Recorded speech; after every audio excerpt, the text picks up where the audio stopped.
Napakabastos nyo naman. Nagpapatuyo kami ng palay, dito pa kayo nagparada. Ayan o. Sobra naman kayo. Bakit naman kayo ganyan? Bakit? Ano problema mo? Nagpapatuyo kami ng palay, ayan o, dito pa kayo nagpark. Bakit patuyuan pa ito ng palay? Highway to?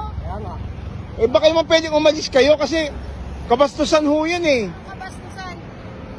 Dapat doon kayo sa inyo mag-ano ng palay nyo. Highway to. Yung ginagawa nyo patuyuan ng palay. Ay sobra ka naman ate, ito yung hanap buhay namin eh. Hanap buhay nyo dapat doon kayo sa kalsada na Kalsada naman to oh. O tama to, kalsada to, di ba? Ayan o. Kayo ano, tinan mo. Wala ba kayong mga mata? Tinan nyo.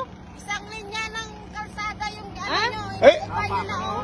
Eh wala na kayong pakialam doon, naghahanap buhay kami. Tinan mo, sinagasaan Kita nyo oh. Ano lang ang antay kayo? Uy, masyado Oh. naman ho yata kayo mata pobre. Konting respeto lang ho sa magsasaka. Ano namin kayo nire-respeto? Tingnan nyo, dito kayo sa kalsada nagbibilad. Wala ka ng pakialam doon kung sa kalsada kami nagbibilad.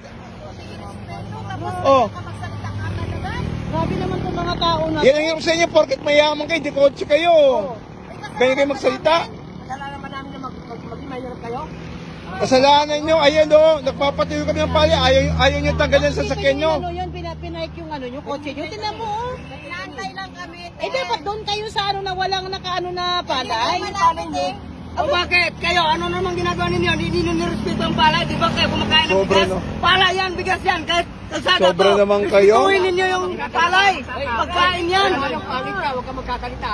Okay, tamo, grabe ka pa mga lipusta. Mukha nga mo matanda ka. Pagsabihin mo yung kasama mo sa likod ha. Grabe kayo magsalita. Kung nakakotse kayo sinagasaan nyo na lang. Sobra. yung palay. Kita nyo ito, sinagasaan yung palay namin. Nagpapatuyo kami, tapos sila pa yung matapang, ayaw nilang umalis. Matapang Oh. Saglit lang. Dapat hintay lang kami nga. Hindi nyo ba naintindihan? Hindi magreklamo kayo kung saan nyo gusto magreklamo. Eh kabastusan, Namin na dyan kayo sa kalsada.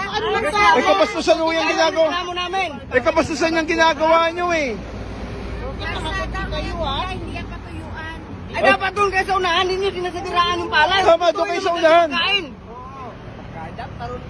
Sobra mo, oh, kita nyo oh, kita yung ginagawa nila dito sa amin oh. Okay ka nag-isip kung anong tinatapakan ninyo. Pagkain yun. Video pa kayo dyan. O siyempre. Ebidensya namin ito, magre-reklamo. Magre-reklamo kami. Kita yung ginagawa nyo, sobra naman eh, wala naman sa ayos yun eh.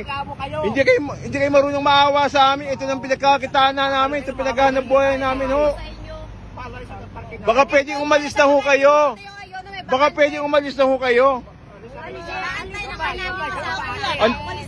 Ang tigas naman ang mukha nyo.